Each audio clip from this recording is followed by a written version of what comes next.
ഇപ്പം നിങ്ങൾ കണ്ടത് എൻ്റെ ഒരു ഫോട്ടോ ഈ ChatGPT-നോട് ഗിബിലി ആക്കി കൺവേർട്ട് ചെയ്ത് തരുമോ എന്ന് ചോദിച്ചതായിരുന്നു. പക്ഷെ പുള്ളിക്കാരൻ ചെയ്ത് തന്നത് എനിക്ക് അത്ര ഇഷ്ടപ്പെട്ടില്ല. പിന്നൊന്ന് നോക്കിയാൽ ഞാൻ ഒരു പേപ്പറും പെന്നും എടുത്തിട്ട് നമുക്ക് തന്നെ അങ്ങോട്ട് വരയ്ക്കാമെന്ന് വിചാരിച്ചു. അപ്പം അങ്ങനെ വരച്ചതാണ് ഇത്.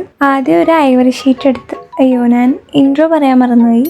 അപ്പോൾ ഗായ്സ്, നമ്മൾ ഇന്ന് ഇവിടെ എന്താ ചെയ്യാൻ പോണതെന്ന് വെച്ചാൽ ChatGPT-യുടെയോ എയുടെയോ ഒന്നും സഹായം ഇല്ലാണ്ട് തന്നെ എങ്ങനെ ഗിബിലി ആർട്ട് വരക്കാം എന്നുള്ളതാണ്. അപ്പോൾ നമ്മുടെ കയ്യിൽ അവൈലബിൾ ആയിട്ടുള്ള സാധനങ്ങളൊക്കെ വെച്ചിട്ട് എങ്ങനെ നമ്മൾ വരച്ച് നോക്കാം. ഫസ്റ്റ് ഇവിടെ ഞാൻ ഐവറി ഷീറ്റാണ് എടുത്തിട്ടുള്ളത്. ഇപ്പോൾ ഓൾമോസ്റ്റ് എല്ലാവർക്കും എന്താണ് ഐവറി ഷീറ്റ് എന്നൊക്കെ അറിയാം. ഇപ്പോൾ കോമൺ ആയിട്ട് ഐവറി ഷീറ്റ് യൂസ് ചെയ്യുന്നുണ്ട്. ഇനിയിപ്പോൾ അറിയാത്ത ആൾക്കാരുണ്ടെങ്കിൽ ഞാൻ പറഞ്ഞുതരാം.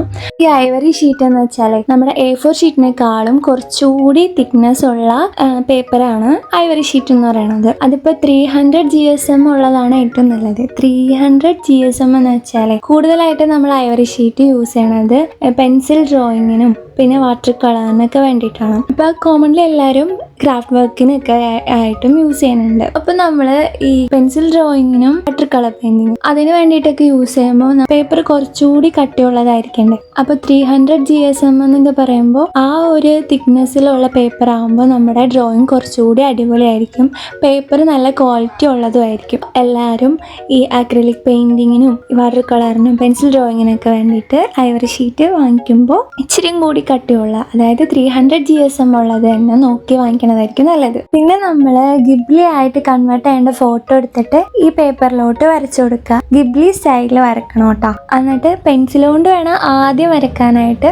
പെൻസിൽ കൊണ്ട് വരച്ചാൽ നമുക്ക് മായ്ക്കുകയും പിന്നെ വരയ്ക്കുകയൊക്കെ ചെയ്യാമല്ലോ. അപ്പോൾ പെർഫെക്റ്റ് ആയിട്ട് വരച്ച് കഴിഞ്ഞു എന്ന് ഉറപ്പ് വരുത്തി കഴിഞ്ഞിട്ട് നമുക്ക് കളർ ചെയ്യാം. കളർ ചെയ്യുമ്പോൾ ഞാനിവിടെ അക്രിലിക് പെയിന്റ് ആണ് എടുത്തിട്ടുള്ളത്. അക്രിലിക് ഇല്ല, വാട്ടർ കളറോ പിന്നെ കളർ പെൻസിലോ അങ്ങനെ എന്ത് വേണമെങ്കിലും കൊടുത്ത് നമുക്ക് കളർ ചെയ്യാം. എന്തെങ്കിലും അവൈലബിൾ ആയിട്ടുള്ള കളേഴ്സ് ഒന്നും ഉണ്ടായിരുന്നില്ല. പിന്നെ ഞാൻ മിക്സ് ചെയ്ത് കുറേ കളേഴ്സൊക്കെ ഉണ്ടാക്കി എടുത്തിട്ടുണ്ട്. കളർ ചെയ്ത് കഴിഞ്ഞിട്ട് നമുക്ക് അതിന് ഔട്ട്ലൈൻ കൊടുക്കാം. ഇപ്പോൾ ഒരു ജെൽ പെൻ എടുത്തിട്ട്, ബ്ലാക്ക് കളറിലെ ജെൽ പെൻ എടുത്തിട്ടാണ് അതിന് ഔട്ട്ലൈൻ വരച്ചു കൊടുക്കുന്നത്. ഇപ്പം ഔട്ട്ലൈനാണ് എല്ലാ പെർഫെക്ഷനും ഇരിക്കുന്നത്. അപ്പോൾ അതുകൊണ്ട് എല്ലാവരും നല്ല അടിപൊളിയായിട്ട് പെർഫെക്റ്റ് ആയിട്ടൊക്കെ ഔട്ട്ലൈൻ വരക്കുക. അപ്പോൾ അങ്ങനെ നമ്മുടെ ഗിബ്ലി ആർട്ട് ലാസ്റ്റ് പ്രോസസ് ആയിട്ടുള്ള ഔട്ട്ലൈനും കൂടി കഴിഞ്ഞാൽ കംപ്ലീറ്റ് ആകും. അതിനുശേഷം നമുക്കതിനെ ഫ്രെയിം ചെയ്യണം. ഫ്രെയിം ചെയ്യാനായിട്ട് ഞാനിവിടെ മീഷോയിൽ നിന്ന് കുറച്ച് ഫ്രെയിംസ് ഓർഡർ ചെയ്തിട്ടുണ്ടായിരുന്നു. അപ്പോൾ അത് നിങ്ങളെ കാണിച്ചു തരാം. ഞാനിവിടെ 6 ഫ്രെയിംസ് വരുന്ന ഒരു കോംബോ ആയിരുന്നു ഓർഡർ ചെയ്തിട്ടുണ്ടായിരുന്നത്. അപ്പോൾ വന്നിട്ടുള്ള 6 ഫ്രെയിംസും അടിപൊളി ഫ്രെയിംസ് ആണ്. അതുപോലെ തന്നെ ഞാൻ ഗ്ലാസിൻ്റെ ഫ്രെയിം ആണെന്ന് വിചാരിച്ചില്ലായിരുന്നു, പക്ഷേ ഇത് ഗ്ലാസിൻ്റെയും കൂടിയാണ്. അപ്പോൾ 200 രൂപയ്ക്ക് ഗ്ലാസ് ഫ്രെയിം ഭയങ്കര വേർത്തായിട്ട് എനിക്ക് തോന്നി. പിന്നെ നല്ല ക്വാളിറ്റി ഉള്ള ഫ്രെയിമും കൂടിയാണ്. ഇത് പ്രൊമോഷൻ വീഡിയോ ഒന്നും അല്ല കേട്ടോ. അപ്പോൾ എനിക്കിത് കണ്ടപ്പോൾ നല്ല വേർത്തായിട്ട് തോന്നി. അപ്പോൾ നിങ്ങൾക്ക് ഷെയർ ചെയ്ത് തന്നുള്ളൂ. അപ്പോൾ നമ്മുടെ കയ്യിൽ ഫ്രെയിം വാങ്ങിക്കാൻ പൈസ ഇല്ലയെന്നുണ്ടെങ്കിൽ ഞാൻ ഫ്രെയിം ഉണ്ടാക്കുന്ന വീഡിയോയും എല്ലാം ഇട്ടിട്ടുണ്ട്. അപ്പോൾ അത് കണ്ടിട്ട് പേപ്പർ ഫ്രെയിം ഉണ്ടാക്കി വെച്ചാൽ നല്ലതായിരിക്കും.